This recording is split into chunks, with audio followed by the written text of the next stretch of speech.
Hello, ninth grade. This video is just for you. I want to go over Act 3, Scene 5 of Romeo and Juliet. So I have my book right here. Now, while I'm going through Act 3, Scene 5, really the only thing I can do is give you the page number and give you the line number.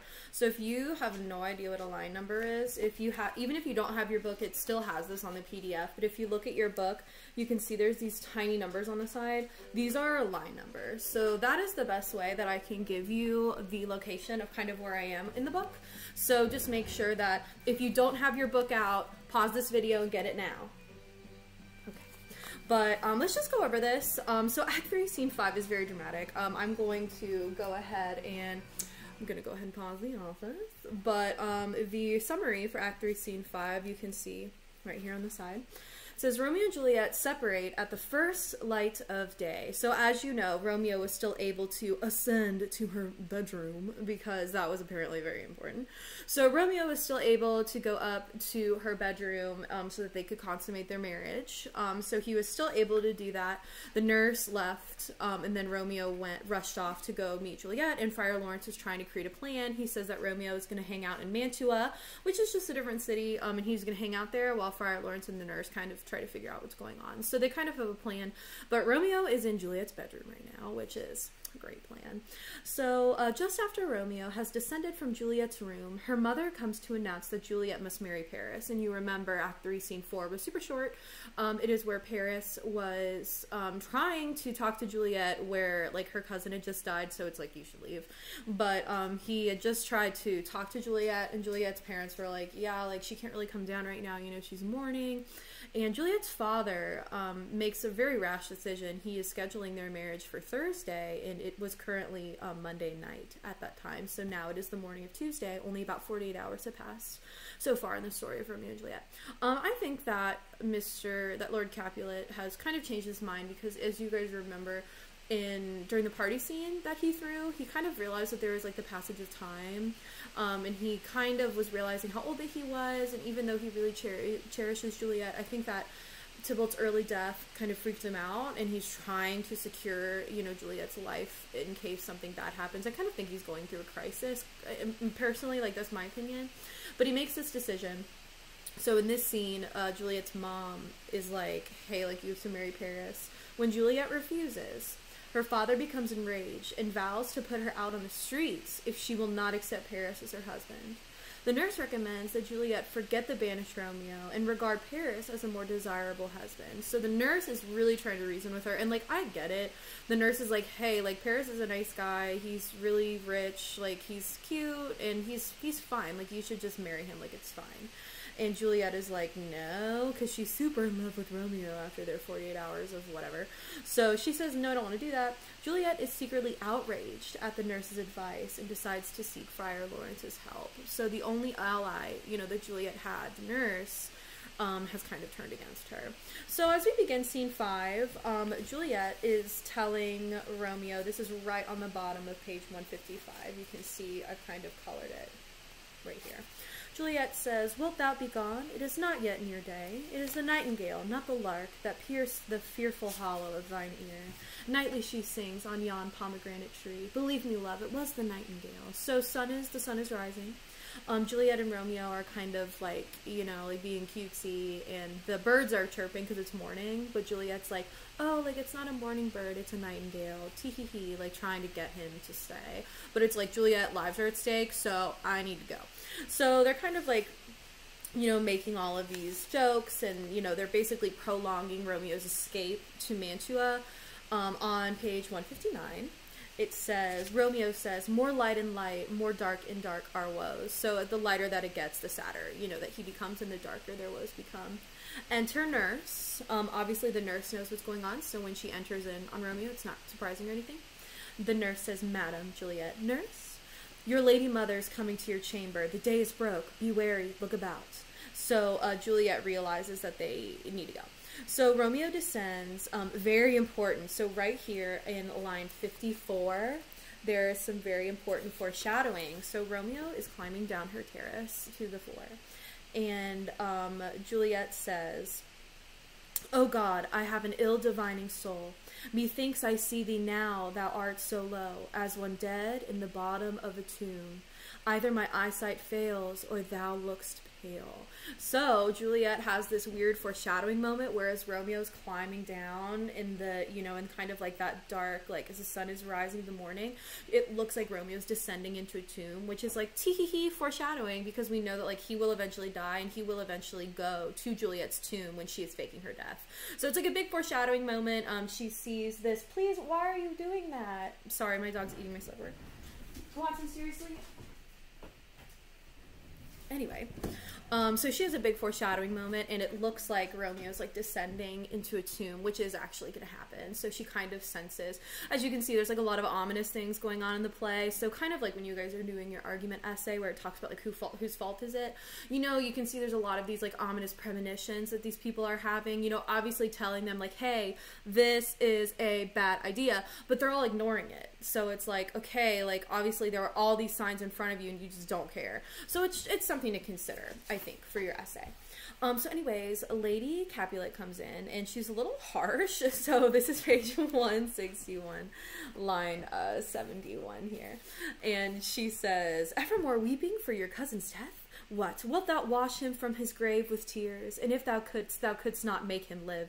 Therefore have done. Some grief shows much of love, but much of grief shows still some want of wit. So Juliet's mom is like, stop crying. And Juliet's like, what? So her mom says basically, stop crying over Tybalt. We know that Juliet's not crying over Tybalt, but still, I mean, her mom comes in and is like, stop weeping. And it's like, my cousin just died. But even though we know that's not what's happening, it's still like, why would you say that to your child? So, she finally, you know, is telling Juliet what is going on. And Juliet says, this is on page 163, line 90. You can see it right here. I, madam, from the reach of these hands would none but I might avenge my cousin's death. So Juliet is kind of like tongue-in-cheek talking about how she would avenge Tybalt's death with Romeo. So it's kind of like Juliet, you guys remember dramatic irony, hopefully. Dramatic irony is when the audience knows something that the characters on stage should not know. So Juliet is like talking about a lot of things that the audience understands what she's saying, but her mom is like clueless. You know, her mom is tricked and thinks that Juliet is weeping over Tybalt. Like Lady Capulet says, we will have vengeance for it, fear thou not, then weep no more. I'll send to one in Mantua, where that same banished renegade doth live, shall give him such an unaccustomed dram that he shall soon keep Tybalt company, and then I hope that will be satisfied. So Juliet's mom is planning on poisoning Romeo in Mantua, which apparently she knows where he is, which is like, wasn't that the whole point? Anyway, so she says she's going to poison him, and then Juliet responds, and it's really sneaky the way she says this. She says, indeed, I never shall be satisfied with Romeo till I behold him. Dead is my poor heart. So her mom thinks that Juliet wants Romeo dead, but if you look at this line, it's on line 99. If you look at the dashes between dead, she's actually saying her poor heart is dead, but her mom thinks she's saying she wants Romeo dead. So Juliet's kind of like tongue-in-cheek, like the audience knows what she's feeling, but her mom is like totally fooled. It's very complicated. You really need to follow along in the book to kind of understand.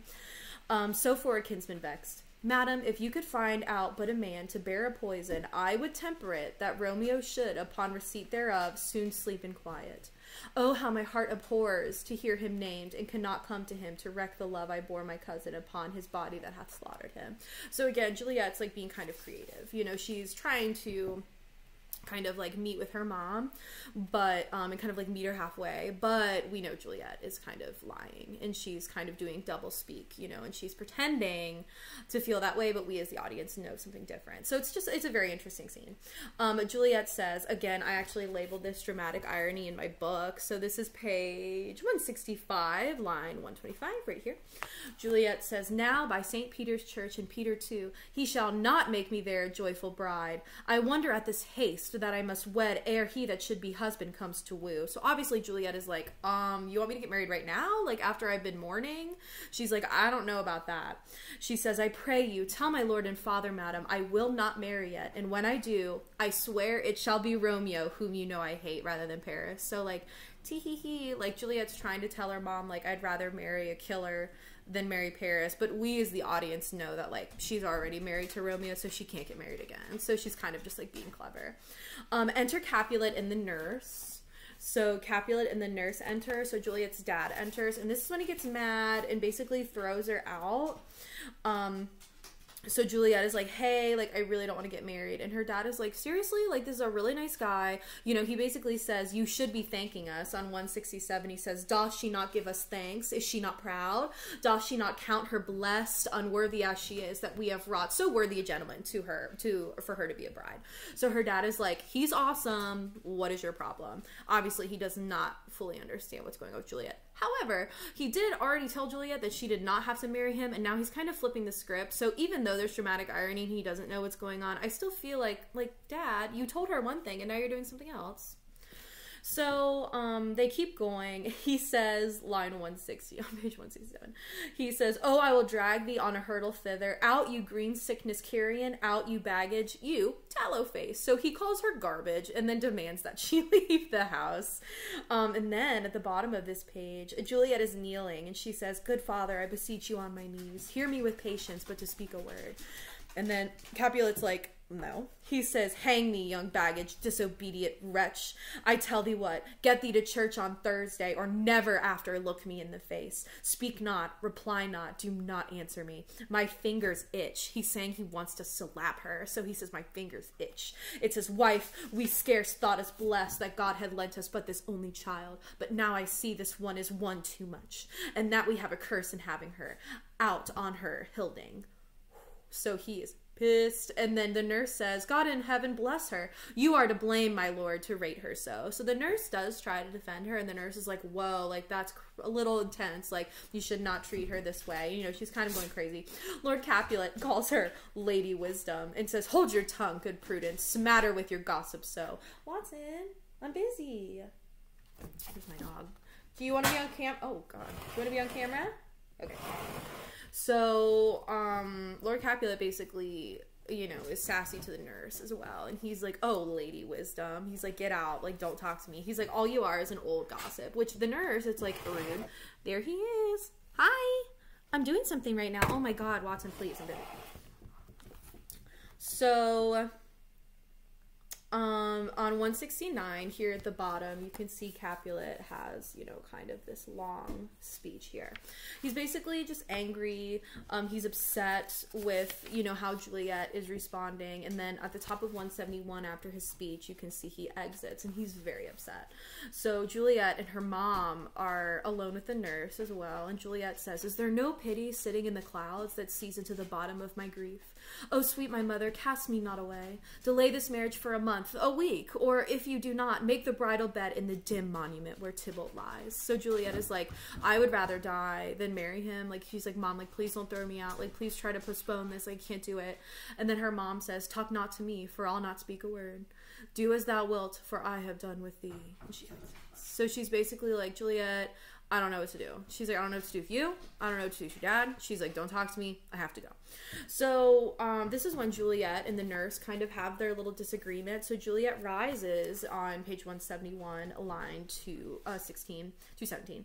She says, oh God, oh nurse, how shall this be prevented? So she's like, what do we do? You know, what do we do? And this is where the nurse kind of betrays her. And the nurse says, faith, here it is. Romeo is banished, and all the world do nothing that he dares ne'er come back to challenge you. Or if he did, he needs must be by stealth. Then, since the case so stands as now it doth, I think it best you married with the county. Oh, he's a lovely gentleman. Romeo is a dishclout to him. An eagle, madam, hath not so green, so quick, so fair an eye as Paris hath. Beshrew my very heart, I think you are happy in this second match, for it excels your first, or if it did not, your first is dead, or 'twere as good as he were as living here, and you no use of him. So the nurse is like, Romeo kind of sucks, and he's gone, and you should just marry Paris, because he's nice and cute, and he has money, and he's a nice guy, like, it's fine. Juliet asks, speakest thou from thy heart? So Juliet says, is that really what you think? And the nurse says, and from my soul too, else beshrew them both. So the nurse is like, that is really what I think. Like, she's like, that is really what I feel, like, in my soul, I think that's what you should do. So Juliet lies, and she says, this is right on page 173, line 245, right towards the end of the scene. She says, having displeased my father, to Lawrence's cell to make confession and to be absolved. So Juliet tells the nurse she's going to go to Friar Lawrence so that she can kind of confess her sin of disappointing her father. But, as we all know, she is not really going to do that. So the nurse exits. It says she exits, and then Juliet is alone on stage. So again, it's soliloquy. We're kind of getting information that the other characters do not know. Juliet says, ancient damnation, O most wicked fiend! It is more sin to wish me thus forsworn, or to dispraise my lord with that same tongue which she hath praised him with above, compare so many thousand times. So Juliet is confused. She's like, you know, like, forget you. Like, you said Romeo's nice, and now you don't think so. So, like, what the heck? She says, go, counselor. Thou and my bosom henceforth shall be twain, all to the friar to know his remedy. If all else fail, myself hath power to die. So she's going to the friar for help, and she says, if he can't help me, I'll kill myself. Good. And then, as you can see, we are moving on to Act 4. Act 4, spoiler alert, is when the friar kind of makes that plan to give her the fake poison. If you're not familiar, I said spoiler alert, but you guys probably know, like, what's going to happen. But tomorrow and Wednesday, I'll be uploading videos for Act 4, and Thursday and Friday, I'll be uploading videos for Act 5. I know that was kind of fast. If you guys have questions, you can leave them in the comments, or you can text me on Remind. Ooh, I already have a lot of messages on Remind. You can text me on Remind. You can send me an email, or you can message me on Schoology. Either way, it doesn't matter.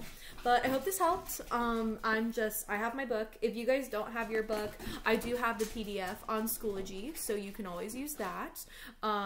If you cannot get this for some reason, like if you can't get it digitally, or like if you don't have your book with you, let me know as soon as possible. Finishing the play is going to be kind of important. So, yeah. Well, I guess that's it. I'll upload another video tomorrow. If you have questions, you can leave them in the comments, or you can message me. So whatever works. Happy first day. I'll talk to you guys tomorrow.